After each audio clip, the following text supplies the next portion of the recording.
Hello, my name is Maria. I'm a level 1 nursing student. My clinical instructor has assigned me to observe you today. Excellent. Feel free to ask any questions you might have.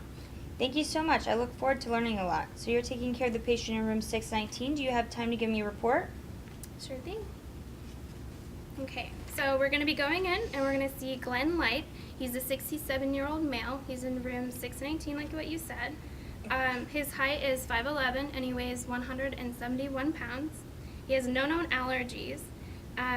Now this patient was admitted into our patient unit from his doctor's office for having increased blood glucose for the past 5 days, with results consistently in the 300s and a non-healing wound on his right heel that he noticed approximately 3 weeks ago. His wound is about 5.5 centimeters by 2.5 centimeters and 3 centimeters deep, extending into the dermis. The patient is also a full code. In our patient unit, his primary diagnosis is he has a stage 2 diabetic ulcer on his right heel, and a secondary diagnosis is of his type 1 diabetes. Some past medical history on his diabetes is that he's had it for 20 years. Some other past medical history is he had a transurethral prostate resection 5 years ago, and that was also the last time he was in the hospital. For being a type 1 diabetic, you want to have your A1C checked. So he checked it 3 months ago and it was at a 5.2%, which is good because we want anything below 7%. The patient is also, he came in telling us about his pain. The lesion on his right heel has become increasingly painful. He tried soaking it in salt water, but he had no relief. So today at 16:10, he reported a pain of 6 on our pain scale of 0 to 10, and he was given morphine. And then at 16:45, he reported a 1 on a 0 to 10 on his pain scale. So the morphine must have helped. Now this patient, for his diabetes, he followed the 1800 ADA diet with a decreased adherence, he mentioned, over the past 9 months. So, and he stated that he would like education on a diabetic diet. In the hospital, we do have him on an 1800 calorie diabetic diet and 2 gram sodium restriction. For his neuro, he emits tingling in bilateral lower extremities, and that it has been worsening in the last 3 months.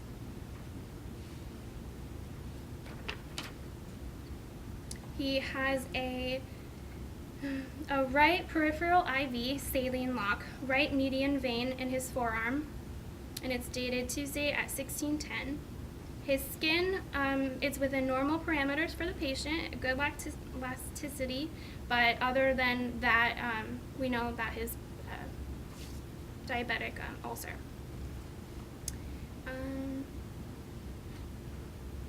We checked his vitals. They're all in normal parameters, not too high, not too low.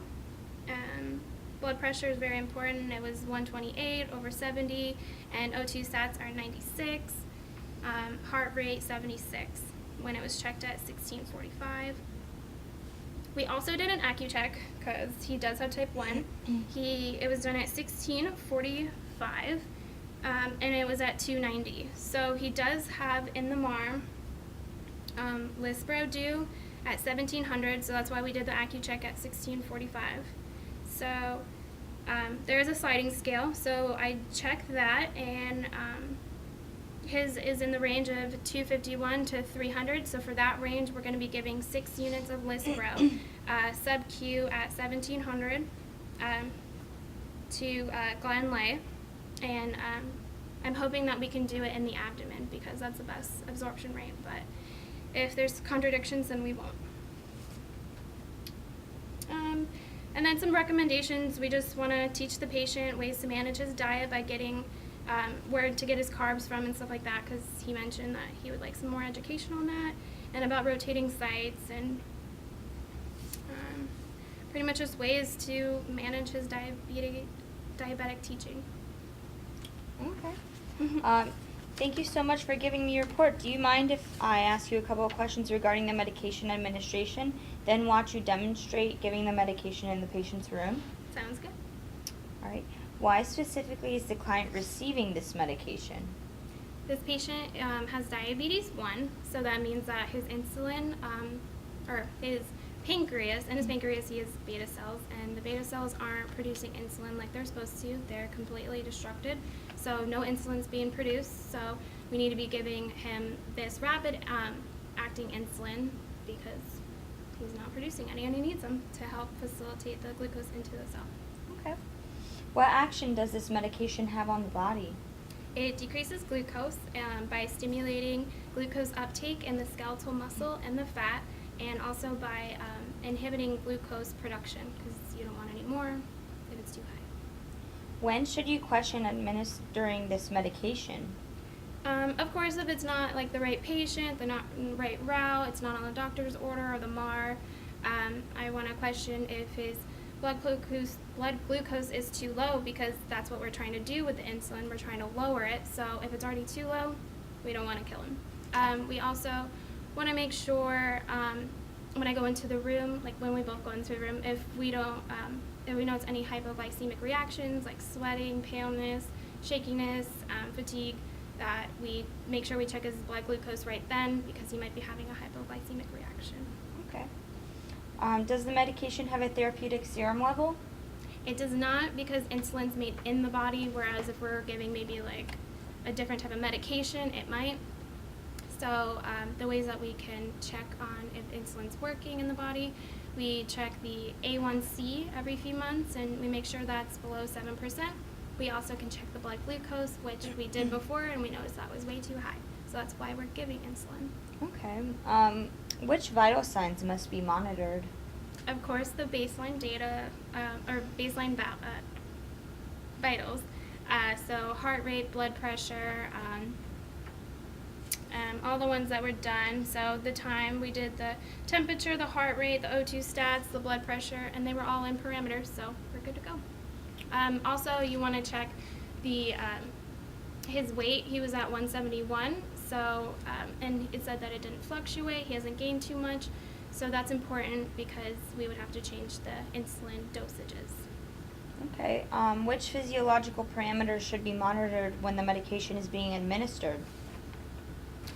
Physically, like when we go in there, we want to make sure that he has food, that I'm watching him physically eat it, because if he's not eating, I cannot administer the medication. Also, like physiological signs of hypoglycemia, sweating, paleness, fatigue, shakiness, anxiety, hypoglycemic episodes, maybe like increased urine polyuria, increased eating, things like that. Okay. What interventions must be taught to the client to ensure the medication is administered safely in the hospital setting? In the hospital, I want to teach about why he should be eating. So I'll teach him when he go in there, what giving his food, why he should be eating when giving rapid-acting insulin, Lispro. Mm-hmm. Yeah. I also want to teach why we need to, like the most important area, so we're gonna hopefully be giving it in the abdomen, but if he's already given himself that shot there a few times, then we're gonna maybe give it in the arm, or maybe the buttocks or something like that. Okay. What interventions must be taught for taking the medication safely at home? At home, I want to make sure that he has a medical alert, maybe ID, bracelet, things like that, so people like us know that he has type 1 diabetes, or maybe like his neighbor finds him in his house, and so they know to get him help. Also, at home setting, like different types of foods to eat or drinks, so we have like, you can give apple juice or maybe like orange juice, hard candy if you're having a hypoglycemic reaction. Teach them the different sides also in the hospital, like signs of hypoglycemic or hyperglycemic, so they know when they go home how to treat that, or rather than coming to the hospital, they know what to eat. And also, one more, where to store their insulin, make sure it's out of the sunlight so it doesn't become inactivated, and then they go to use it and it's not working. All right. What are the side effects and potential adverse reactions? Side effects are obviously hyperglycemia, hypoglycemia, You can have lipodystrophy. You can have at the ejection site. You can have the tingling, swelling, things like that. And yeah. How will you know the medication is effective? I know it's effective if the patient maintains a steady limit between the 70 and 120 of the glucose reading. If it doesn't skyrocket and become hyperglycemic or hypoglycemic, when the patient learns and can teach back the things that I taught them, so I know that they're going to be effective at managing their own diabetes when they go home, and also teaching them what type of diabetes they have so they can manage that. Can you repeat the question again one more time? How will you know the medication is effective? So, and yeah, I think that's it. Midterm. Any more questions? On this page. Mm-hmm. Yeah. Any more questions for me before we go in and administer their patient their medication? No, thank you so much for answering my questions. Not a problem at all. It's important to know your patient and the medication you are administering to keep your patient safe. All right. All right, so it's right here. All right, so now we're just gonna be drawing up the medication. So we're gonna do our first check. So we're gonna go in to the MAR. All right, we're in the MAR. We're gonna find a drug. So we're gonna be giving Lispro.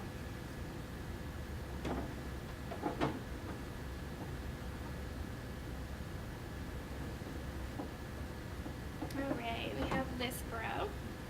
So now I'm going to do my first check, Lispro. And it's also called insulin Lispro. It's also called Humulin. We're going to be giving it to Glenn Light at 1700. We're going to be giving it sub-Q in the abdomen, if he allows us. We don't know yet. And we're going to be giving 6 units according to the sliding scale based on his blood glucose. Oh, I need an insulin needle. So let me just go get an, or you might want to go get one. Yeah. I don't know if I should move. Should I close my eyes?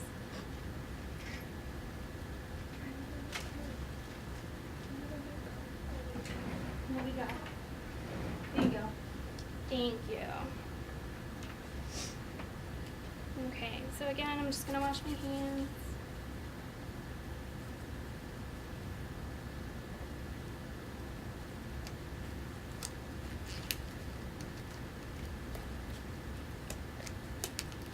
We're giving fast-acting insulin, so it's not like NPH where we might have to roll it or anything.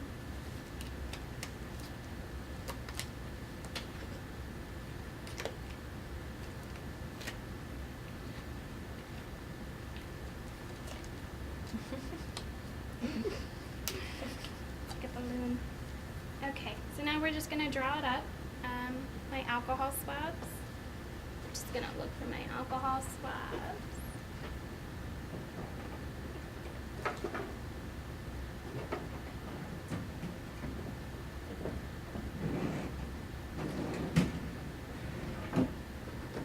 Here's one. Thank you.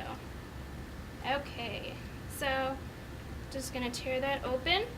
It's important that you clean the top of the vial so you don't have any of the bacteria getting in there.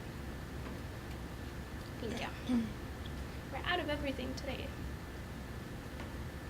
Okay. So again, I'm doing 6 units of insulin. So I'm just going to uncap my needle. And then, before I do that, I'm just going to pull up the air before I insert it. So 6 units of air. Now I'm gonna stir it in there and push the air in, and then I'm gonna flip it up. Look for 10 units. 6 units. And also when you're doing this in the hospital, you can sometimes get people to check it for you to make sure it's like at the right one. So I can even ask you if that's 6 units. That is 6. Alright, so now I'm just going to recap my needle with my hand behind my back. This prevents me getting stick from any needle sticks, and then I would have to redo it all. Alright, sounds good. Alright, now I'm just going to do my last check and then we'll go inside the room. Okay. Okay, so again, we have Lispro or Humalog, and we're giving 6 units, and I just pulled up 6 units and you checked it. We're giving it at 700 o'clock, and we're giving it to Glen Light. We're also doing it sub-Q, and then we'll figure out the injection site maybe in the abdomen or the arm, something like that. All right? So we're just going to go into the room.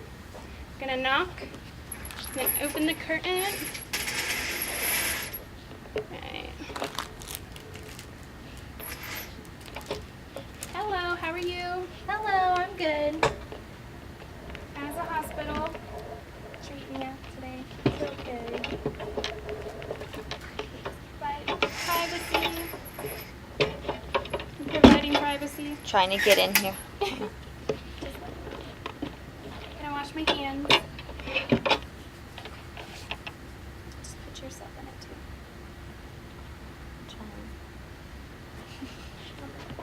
It's kind of hard to get us all in.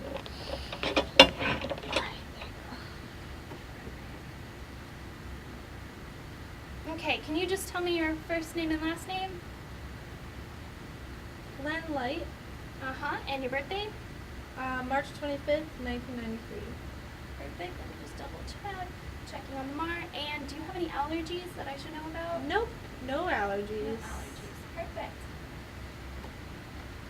Alright, so today your doctor has ordered you to get some rapid-acting insulin. It's called Lispro. Have you ever had that before? Yes. Okay, and you know it's for I think my diabetes. your diabetes. And what type do you have? I don't know. You have type 1. Let me double check. Yep, type 1. And do you know what type 1 is? Difference No. from type 2?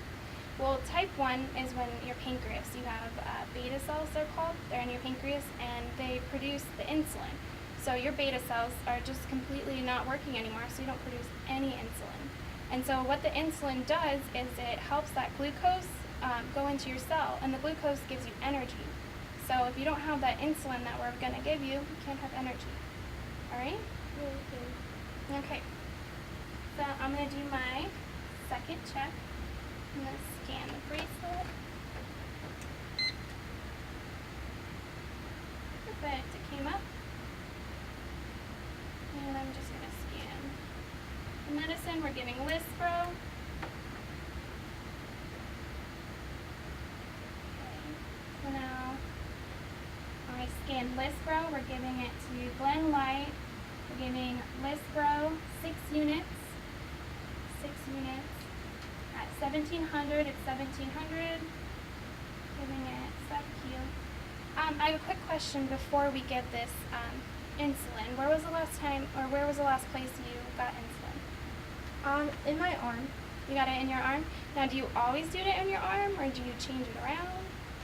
I prefer my arm, but I feel like I should change it around because sometimes my arm gets weird. It's weird. Yeah, that's a common side effect. So we like to change it around like the back of the arm, so you can do both of them. You can do the abdomen, which we're going to do today because it's the fastest acting reaction. And because it's fast acting, I want to make sure that you get your food, okay? Okay. So I want you to be eating right now. That's Okay. very important. When you go home and stuff, you can do that. And some other places, you can do the buttocks. You can do any places where you have like some fat to grab onto and just pinch. Okay. Alright, so I'm just going to wash my hands and put some gloves on. Very good, you're eating it. Yeah, it's good. Yummy. Yeah, because if you didn't eat it, it can cause some side effects and then it just wouldn't work. The medicine won't give you.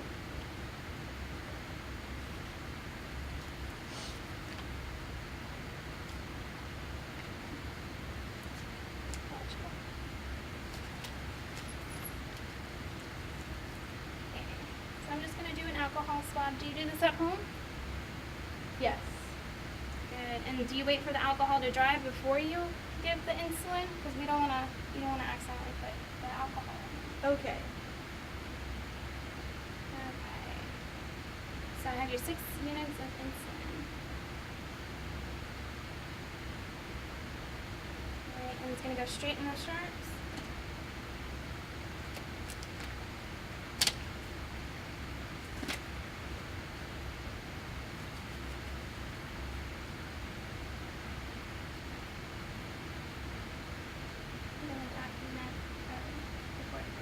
Now, have you heard of any side effects with this medication I just administered? No. Okay. So have you heard of hypoglycemia? Yes. Yeah, that's when your blood glucose is way too low. So by giving this fast-acting insulin, a lot of times you can have hypoglycemia, so you can see nervousness, anxiety, shakiness, paleness, maybe cold or something. So you want to look for that since we gave you the medication, and also has a peak time. So that's when the medicine is working its best, and that's when you can also see this. So we gave your medication at 1700, so at 1800, we also want to come back and look for that, okay? Okay.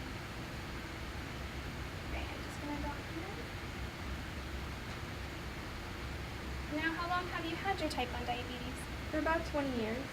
20 years? And do you carry a medical alert bracelet? Mhm. I don't have a bracelet. I carry something in my wallet. Oh, like an ID? Yeah. Okay, do you make sure you carry that everywhere so in case of any emergency, somebody knows about that? Yeah, I mean, I always have my wallet. Good. I like to hear that. When you go home, what are you going to do different about your injection sites? I'm going to rotate them. I'm not just going to do it in my arm. Yeah, because I didn't tell you why rotating is important, but rotating is important because you can have something called lipodystrophy, where the fat kind of like doesn't work anymore in that area because you injected it so much. So it's harder for that insulin to work, and you can have hypoglycemic even though you're like, I gave myself the right amount. Okay. So you can look for that. All right, and then in your charts it also says that you have some concerns with your food that you've been eating, that you haven't been following the recommended diet. Yeah, you haven't been, or you have concerns with. Oh yeah, I have Yeah. some concerns. Okay. Have you been following like low saturated fat, low trans fat? You want to also increase like your fruits, your vegetables to get your carbs from that, not really from like white flour or pastries, things like that. Okay. Grains. All right. Now I'm just going to document that I gave the medication, the units, at the time where I administered it, teaching, the things that were taught back, that I gave the patient food at the bedside, and I'm also going to leave some more food because I'm going to come back in an hour. Oh, can I have that? Thank you. I'm going to leave some more food here. Thanks. Because in that 1 hour, it's going to peak when it's working the most, and you can see that hypoglycemic effect. Do you remember those side effects of hypoglycemia that you can look for? I didn't have any side effects. Of hypoglycemia? The shakiness and the coldness. Oh, and okay. Yeah. Oh, okay. I can. We can do a double. Here, let's go over it again. Okay. Because it's always good. When you go home, I want you to look for that. When you're exercising, or maybe when you've just eaten, or you give yourself this rapid-acting insulin. So Okay. we can, you can have like shakiness. You can get hungry, sweating, fatigue, things like that. Okay. So I can feel fatigue and weakness. Good. Very good. I'll come back in an hour and I'll check on you and I'll ask you those same questions. Okay? So be ready. Alright, so we're just going to document all those things. Okay. Do you need anything else before I go? Okay, you have your collate Yep, I have my collar. and you have your food, okay? If you experience any of those signs. Right? Alright. I'll come back in an hour, okay? Okay. Just going to wash my hands.